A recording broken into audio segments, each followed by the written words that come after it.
năm mèo ký máu rộ ràng, khắp trong trần hạ nhọn nhàng xiết chi. Ngồi buồn điên tổ một khi bá gia khổ não vậy thì từ đây cơ trời thấy cuộc đổi xây, điên mới theo thầy xuống chốn phàm gian. Thấy đời ly lộn bất an, khắp trong kết nước nhọn nhàng đau binh. Kẻ thời phụ nghĩa vô tình, người thời trung hiếu chẳng dình vẹn hai.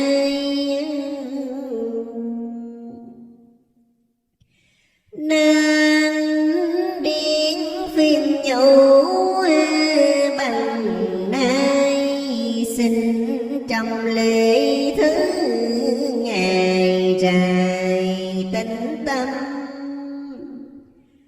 Cơ thâm thì quả diệt thâm, nào trong sách sử có làm ở đâu.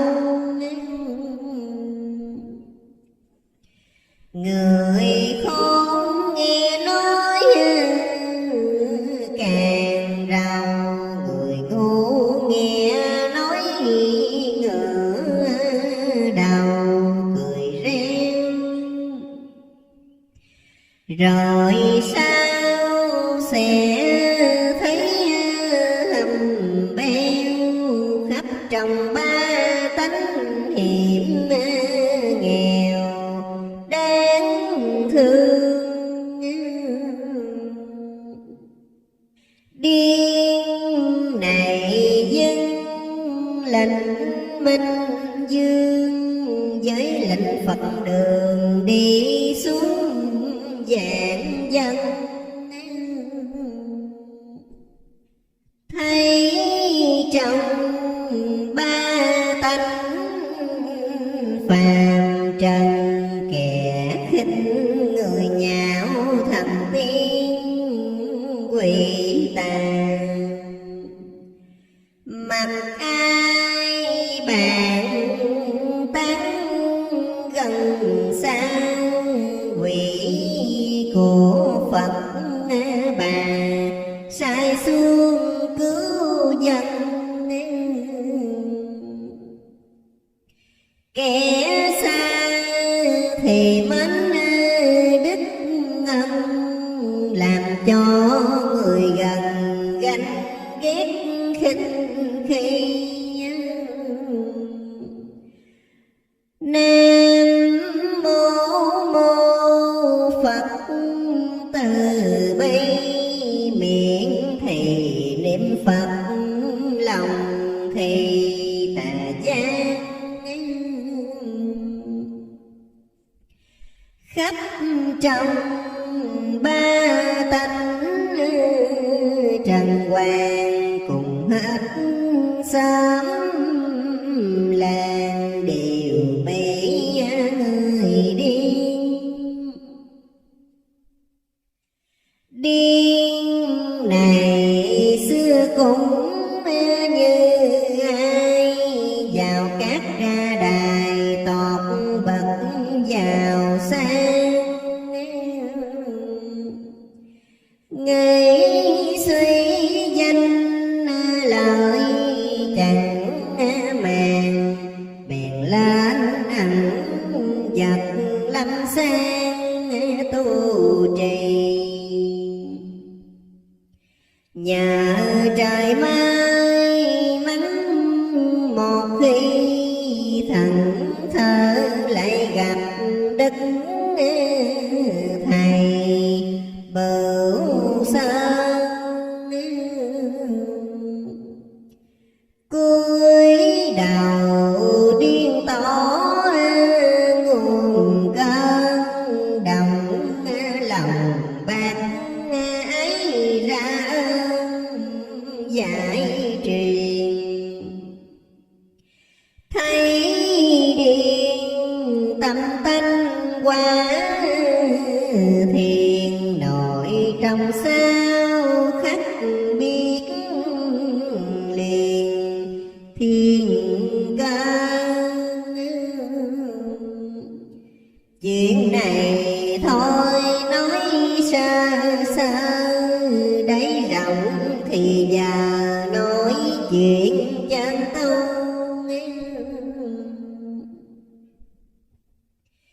Dương trần kẻ trí người ngu ham dòng ham dù danh lợi xôi sang.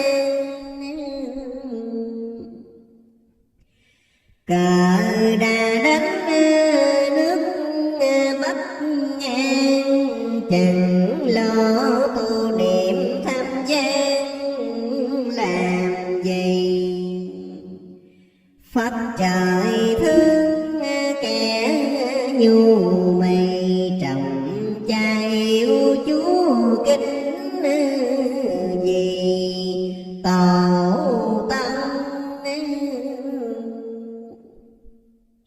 Ngồi buồn nói chuyện bông lông khắp trong trần hạ máu hồng nhợm rơi.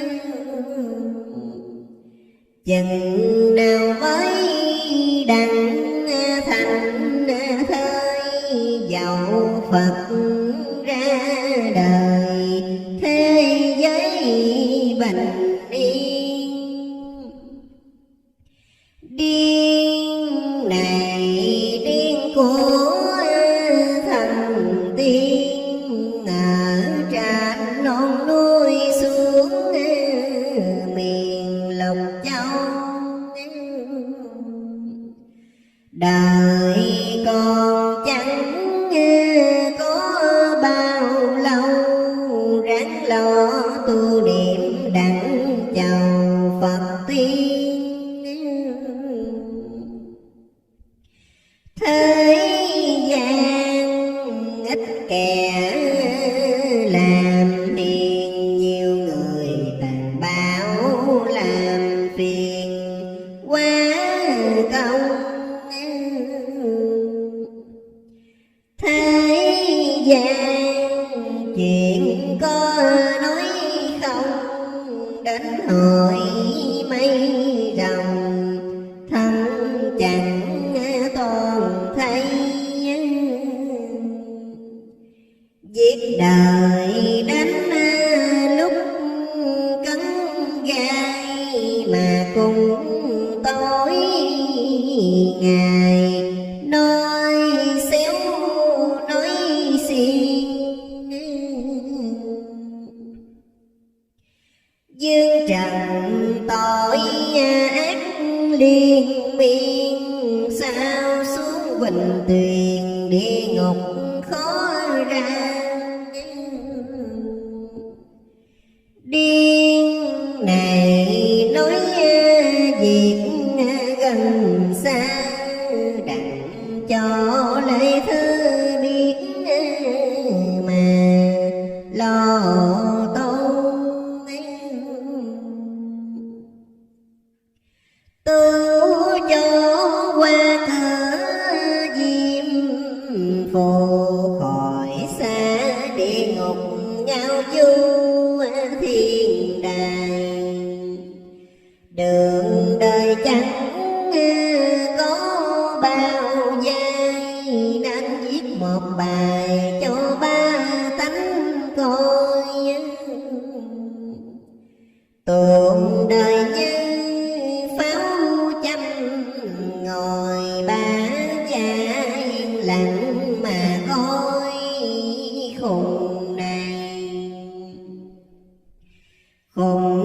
thời ba tới một thầy giảng dạy dạy đầy rõ việc thiên cơ.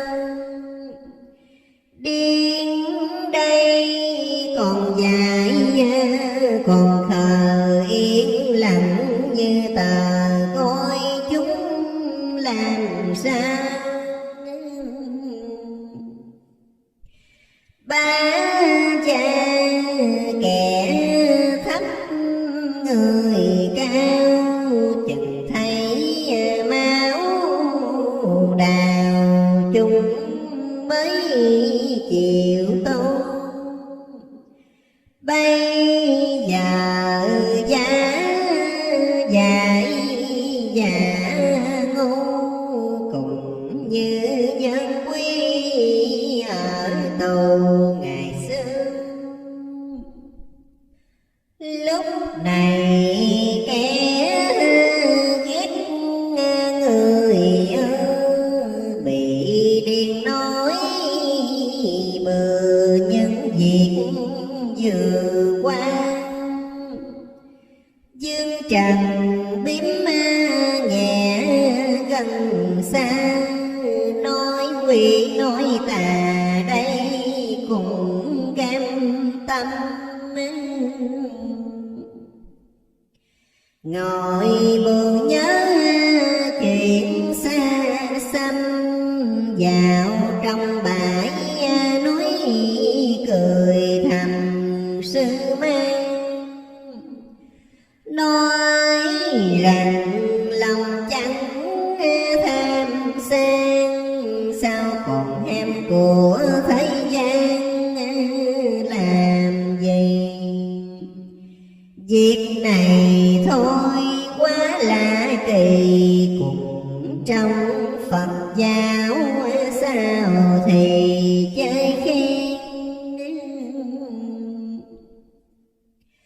Lúc này tâm trí rối beng, tiếng quyển tiếng càng mặc ý bá giang.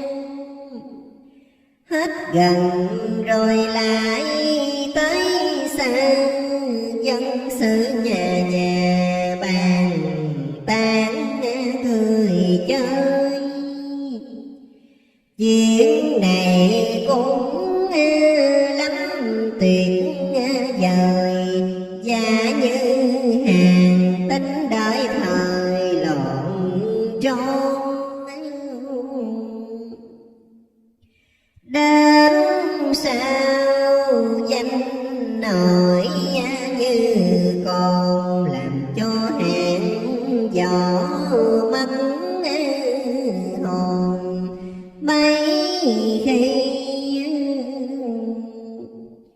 Chuyện xưa thanh sử còn ghi, khen anh hàng tinh vậy thì mưu cao.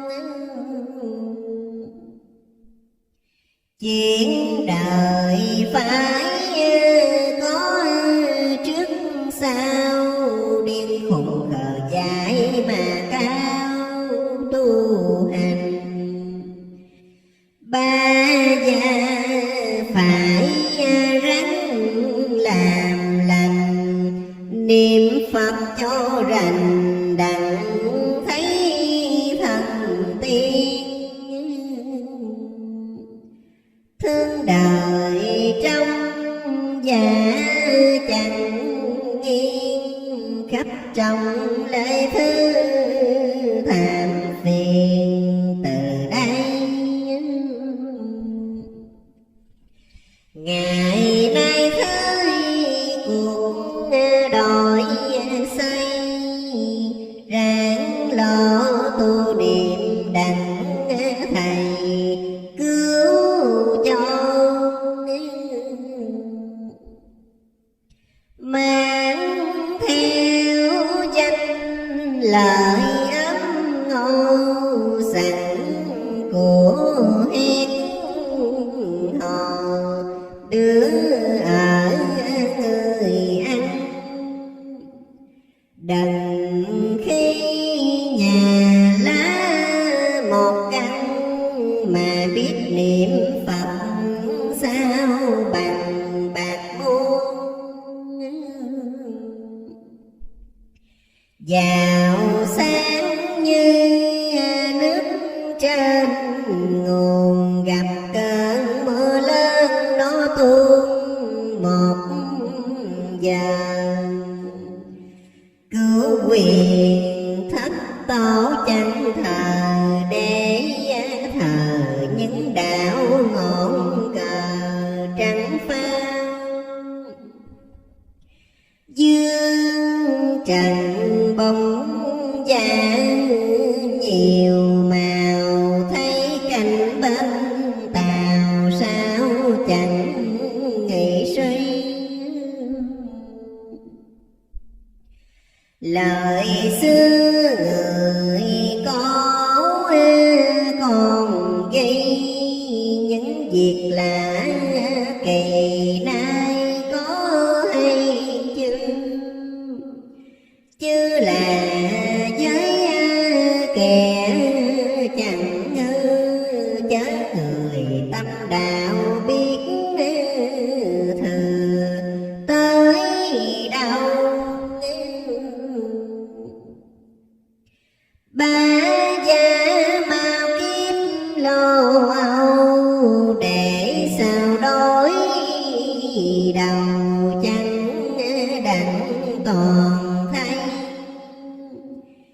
Việc đời nói riết thêm nhây, nếu muốn làm thầy phải khổ phải lao. Mèo kêu ba tánh lao sao, đánh chân rồng rắn máu đào chinh gơi. Con ngựa lại đá con dơi, khắp trong trần hạ nhiều bề gian lao. Khi kia cũng bị sao xào, cánh phía gà gáy máu đào mới ngừng. Nói ra nước mắt rưng rưng, điên biểu dân đừng làm dữ làm hung. Việc đời nói chẳng có cùng, đến sao mới biết đây dùng kế hay. Bây giờ mắt việc ta tay, nên mới làm vậy cho khỏi ngại nghi.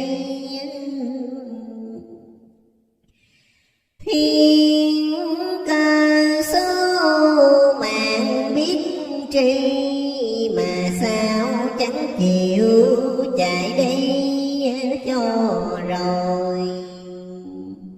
Những người giả đạo bồi hồi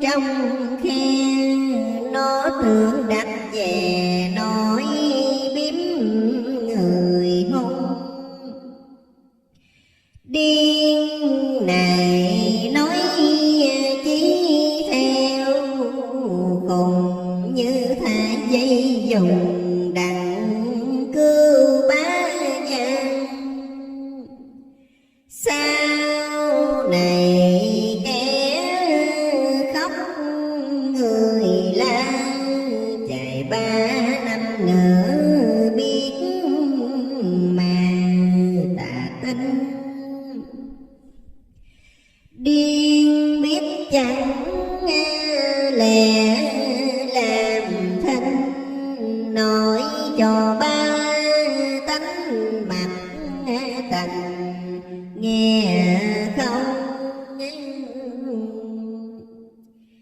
Việc điên sự chưa xong, lòng cháu chưa dám mà lòng ưu ơi. Người nghe đạo lý thì mới kể lại nhung trề, nói lão kiếm cơm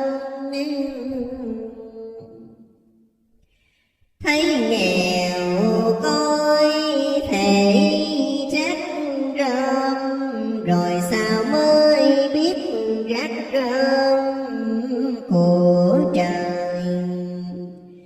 Vì điên chưa đánh cái thời nên còn ấn dạng cho người cười chơi. Từ đây sắp đến thảm thế, con liền cha mẹ vợ kia xa chồng. Tới chừng đến việc ngóng trông, trách rằng trời Phật không lòng từ bi. Di Đà Lục Tử ráng ghi niệm cho tà quý, vậy thì gian ra phiên đừng xài phí xa qua, ăn cần ở kiệm đặng mà lo tu.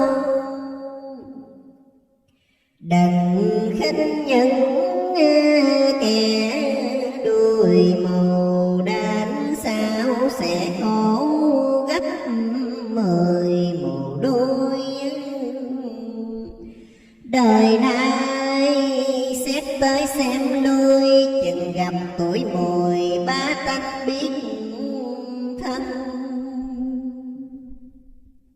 Tu hành sao được đức ân, nhờ trời ban bố cho gần Phật tiên. Nói ra trong dạ chẳng yên, điên gái chèo quê dạo miền lục châu.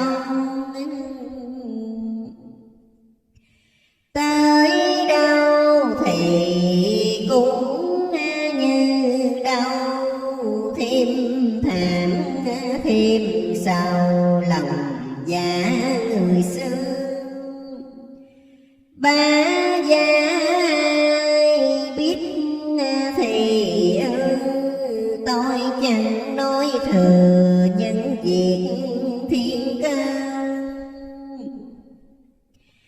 Khi già lúc lại trẻ thơ, già quê già dốt khắp trong thị thiền.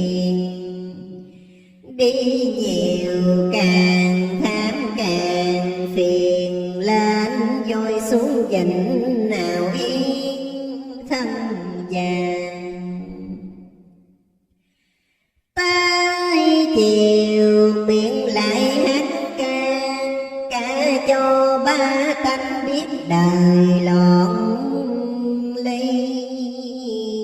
A Di Đà Phật từ bi, ở bên thiên trước chứng tri lòng này. Từ ngày thọ giáo giới, thầy dẹp lòng chỉ kỹ đầy lòng yêu dân. Ngày nay chẳng kẻ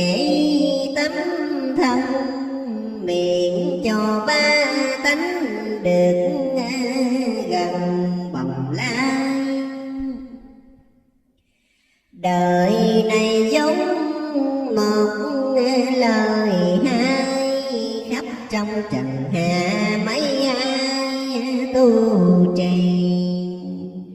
Đời này danh vật làm chi, tới việc ly kỳ cũng thả trôi sông. Thuyền đưa tiên cảnh non bồng mấy ai mà có thiền lòng theo đây. Cứ lo làm việc tà tay, bắt ngưu bắt cày đặng chúng làm ăn. Chừng đau niệm Phật lăng xăng, Phật đâu chứng kịp lòng người ác gian.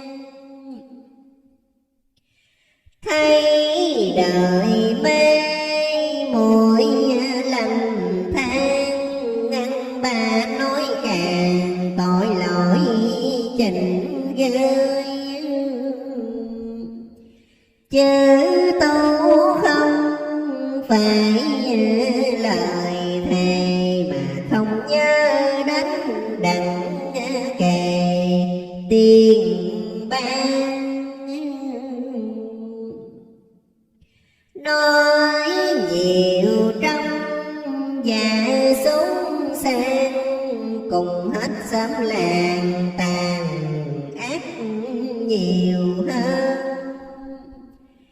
Thầy chùa như thể cây sơn, ngoài da coi chắc trong thời mối ăn. Buồn thay cho lũ ác tăng, làm điều dối thấy cho hư đạo màu. Di Đà Phật tổ thêm giàu dần trong tăng chúng, sao lừa dối dân.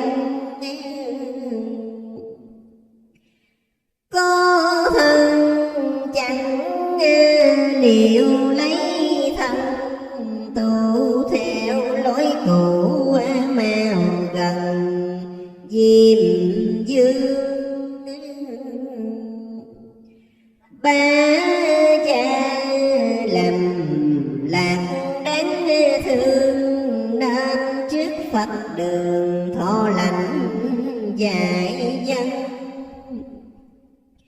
Dương trần nhiều kẻ ham sân, cứ theo biếm nhẹ xa gần người điên.